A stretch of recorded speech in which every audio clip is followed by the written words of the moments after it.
provided today is based upon the district attorney's investigation, separate and apart from any activity of a grand jury. It is also based upon the written findings and recommendation of that grand jury, which are known as a presentment. The reason I am stressing this point, so that you understand, is that there are legal limitations on what can be talked about that occurred in or was related to a grand jury's activities, and this office intends to strictly and conservatively interpret those limits.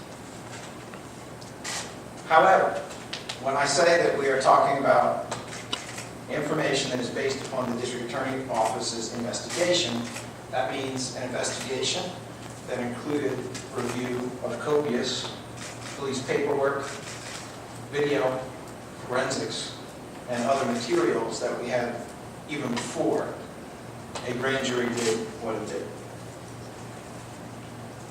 It is the duty of the District Attorney's Office to represent the Commonwealth.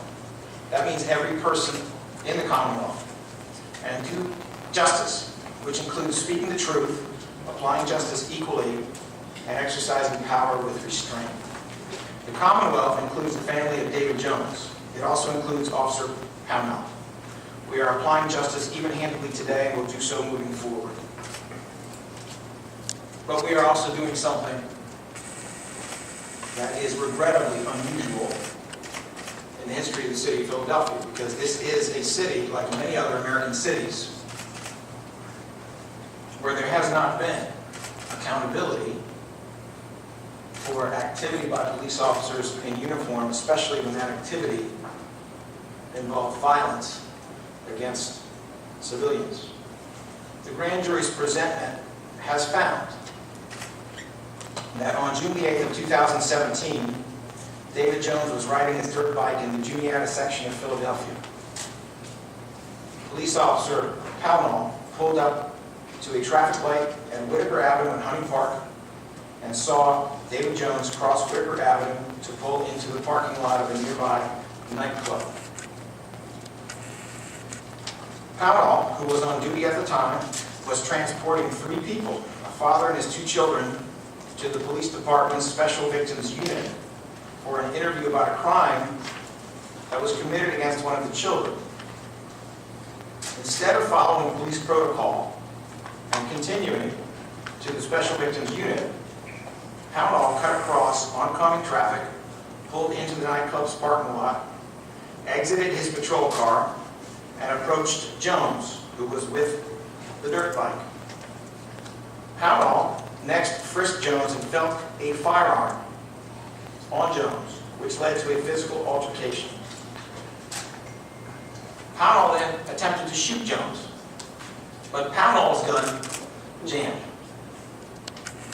Jones threw his gun away from the confrontation, according to what police officer Pownall told his fellow officer immediately after the shooting. Jones broke free and ran away from Pownall.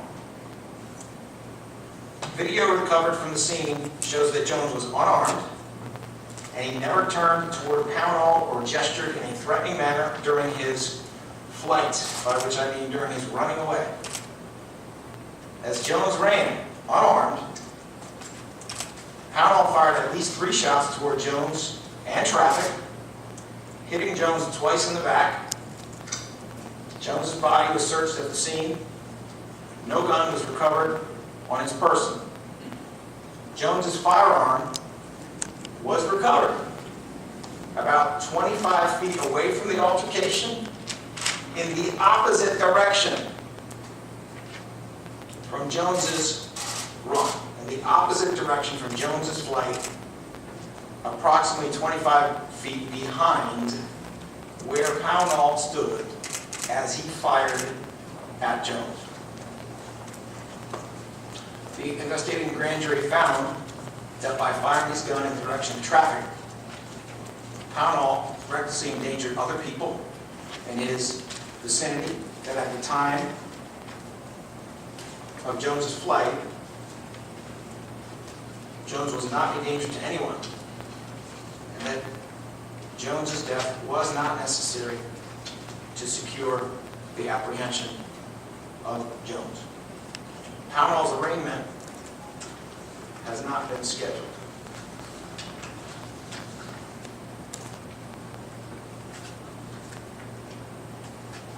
Let me repeat, everything I just said is contained in the grand jury's presentment, which has been provided to all of you. These are the findings of that grand jury, which I have either quoted or summarized based upon their specific findings. The investigating grand jury, to whom we are grateful for their hard work, found facts and recommended charges. They recommended that we, the District Attorney's Office, bring those charges. The District Attorney's Office, in fact, has filed a complaint this morning, and that complaint brings the following charges. First, criminal homicide. Second, possession of an instrument of crime. And third, reckless endangerment or recklessly endangering another person. Every defendant who comes before this office and before the grand jury, even if they are charged, presumed innocent, no matter who they are, what their job, how rich or poor they are, or the color of their skin, or who they love, and will receive a fair assessment of the case and a comprehensive review of the evidence before a charging decision is made. The door does not close there. This office has proven more than prior administrations to have an open door to additional information, additional evidence, even if it is provided by a defendant or defense counsel after charging, because we want to get it right and we want to be fair. I'd like to place these charges in the context of other police shootings that have come before the DA's office for consideration. And please understand, there are a lot of shootings or weapons discharges by Philadelphia police officers that we consider on an ongoing basis. Since January 1st of this year, this office has investigated 19 officer-involved shootings. 10 were dog shootings, 2 were accidental shootings, and 7 were shootings involving an injury or a fatality. These 7 included 3 fatal shootings of civilians by police on duty.